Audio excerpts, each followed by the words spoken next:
Hello বন্ধুরা, তো দেখুন এখানে আমার এই জবা গাছগুলো কত বড় হয়ে গেছে আর দেখতেও কেমন লাগছে, আর ফুলও দিচ্ছে না বিশেষ কিছু।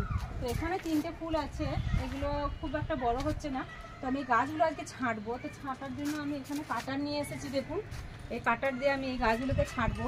তো আজ আর একটা জিনিস আপনাদেরকে দেখাই। দেখুন এখানে আমি একটা মেনলি এটা এই কলম করে, নিজে হাতে কলম করে আমি এই লেবু গাছটা লাগিয়েছি। তো এই লেবু গাছের গোড়ায় কতগুলো গাছ হয়েছে দেখুন, আমি দেখাচ্ছি আপনাদেরকে একটা একটা করে। এই লেবু গাছটা হয়েছে, এই লেবু গাছটা পাতাও গজিয়েছে, নতুন পাতা।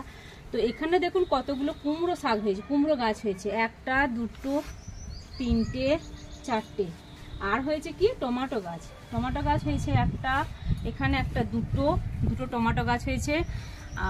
আর একটা আমার খুব মনের মতো গাছ হয়েছে, সেটা আপনাদেরকে দেখায়। আপনারা চিনতে পারবেন নাকি জানি না, তো আমি মনে হচ্ছে চিনতে পেরেছি অনেকটা। এই দেখুন এগুলো কি গাছ বলুন তো, একটু কাছ থেকে দেখা তো। এগুলো আমাকে মনে হচ্ছে এগুলো পিটুনিয়ার চারা, কারণ আমি গত বছর এইভাবেই পিটুনিয়া গাছগুলোকে দেখেছিলাম এবং লাগিয়েছিলাম।